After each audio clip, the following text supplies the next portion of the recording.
வணக்கம். முரளி தமிழ் கவிதை யூடியூப் சேனலுக்கு உங்களை வரவேற்கிறோம்.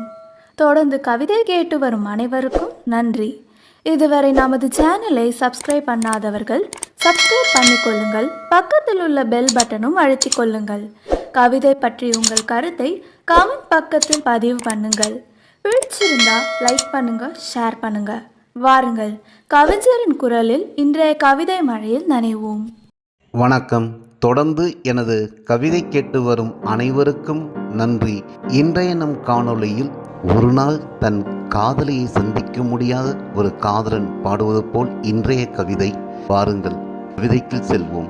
ஒரு நாள் ஒரே நாள் உன்னை நான் பார்க்கவில்லை, 1000 நாளாய் எனக்கு நகர்ந்ததே.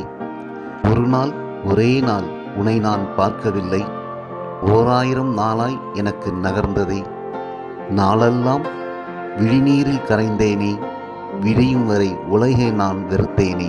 நாளெல்லாம் விழிநீரில் கரைந்தேனே, விடியும் வரை உலகை நான் வெறுத்தேனே. உள்ளமெல்லாம் சோக வெள்ளம் சூழ்ந்ததே, உயிரும் கொஞ்சம் கரைந்ததே. ஒரு நாள் ஒரே நாள் உன்னை நான் பார்க்கவில்லை, அலைபேசி அழைப்பையெல்லாம் ஆசையாக எடுப்பேன். கரைமோதி திரும்பும் அலை போல சோக கடலில் முழுகுவேனே. குரல் பதிவு செய்தி வந்தாலும் குயிலின் குரல் என்று வேகமாக திறப்பேன். கோட்டானின் குரல் ஒலிக்க கேட்டு வேதனையில் மூழ்கிப் போவேன். நீ அமர்ந்திருக்கும் இடத்தை அடிக்கடி வந்து பார்ப்பேன். தரிசனம் கிடைக்காத பக்தனைப் போல் பரிதவித்து போவேனே. பாவை உன்னை பார்க்காத ஒரு நாளும் ஒரு யுகம்தானே, மனசெல்லாம் போர்க்களம்தானே.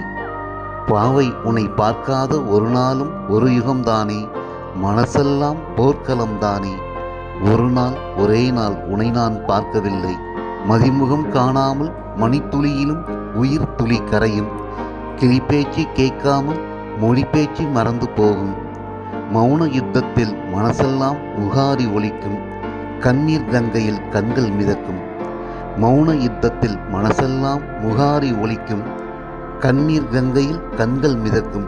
பூமுகம் காணாத நாட்கள் இனி பூக்க வேண்டாமே, கிளிப்பேச்சு கேட்காத கிழமைகள் இனி வேண்டாமே.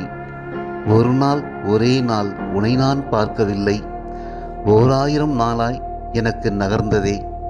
விழி உடைத்து பாய்ந்த நீரில் உயிர் துளி கரைந்ததே, விழி உடைத்து பாய்ந்த நீரில் உயிர் துளி கரைந்ததே. நன்றி. இந்த கவிதை உங்களுக்கு பிடித்திருந்தால் உங்கள் கருத்துக்களை கமெண்ட் பக்கத்தில் பதிவு செய்யுங்கள். மீண்டும் வேறு கவிதையுடன் உங்களை சந்திக்கிறேன். நன்றி, வணக்கம்.